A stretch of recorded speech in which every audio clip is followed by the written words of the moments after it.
Allah yana taimakon bawansa, a yayin da bawansa ya taimaki ɗan uwansa, to shi ma sai Allah ya taimake shi a wannan yanayin da yake ciki. Mu tausaya wa 'yan uwanmu idan muka same su a cikin mummunan hali.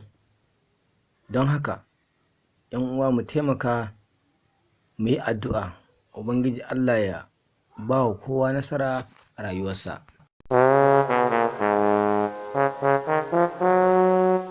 Ka taimaki ɗan uwanka da duk abin da kake ganin za ka iya, ko da ƙwayar dabino ne ko wani abin da bai ma kai haka ba, ka taimake shi, to tabbas kai ma Allah zai taimake ka.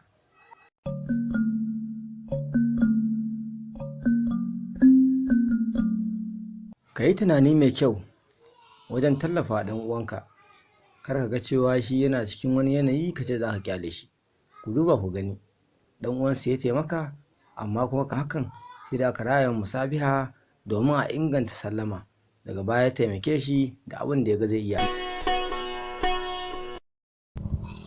To yan uwa musulmai, shi fa ka sani ka taimaka ɗan uwanka a duk inda ka same shi, saboda ita rayuwa ba ta tabbas, baka san inda za ka tsinci kanka ba.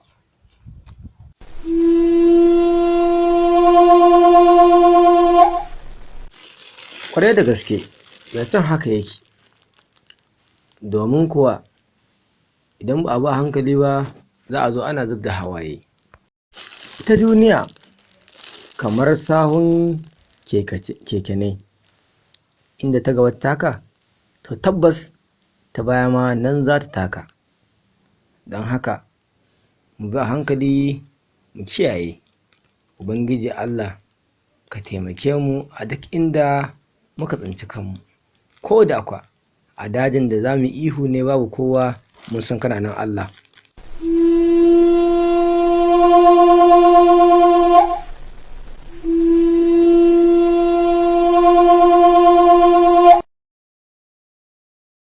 Tabbas kullu nafsin za'iqatul mautu, wannan haka yake.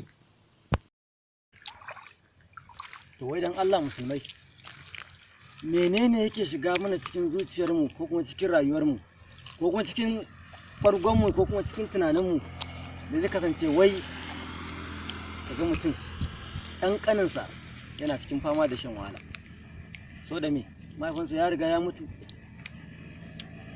ba zai taimaka masa ba. Hakan ku ai ba daidai ba ne. Cikin duhu da cikin rana, duk Allah yana kallon mu.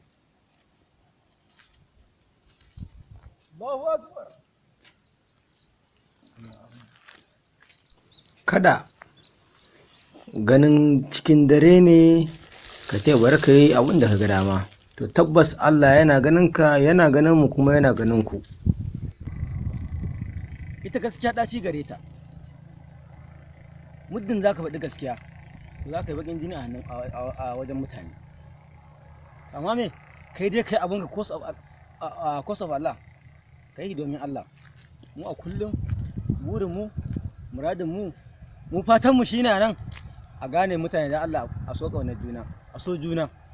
Ka gane cewa da Ma'azu da Musa da Abdullahi mai yan uwan juna ne. Ko da Ma'azu yana Hadeja, Musa yana Ringim, Ismail yana Kaduna, to ku sani cewa kun zama yan uwan juna. Muddin me ka ce la ilaha illallah Muhammadar Rasulullah.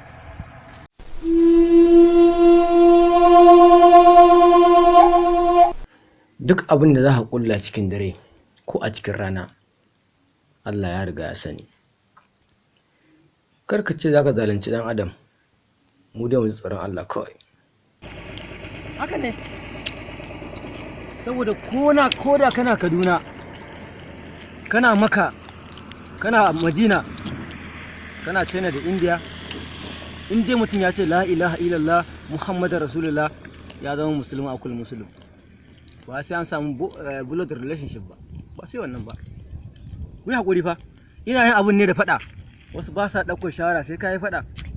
To amma me, ni style ɗina kenan, salo na kenan, amma ku yi haƙuri fa, ina dariya.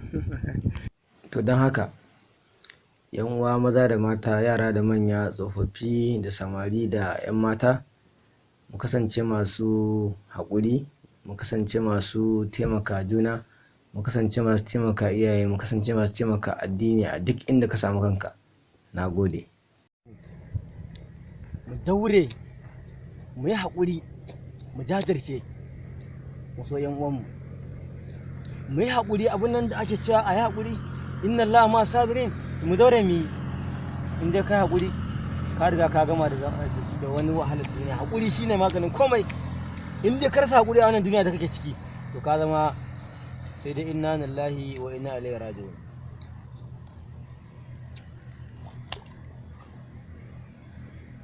Daga ƙarshe, ina mai neman afuwa duk wanda na yi ba daidai ba, ya yafe min, ni na yafe masa duniya da lahira.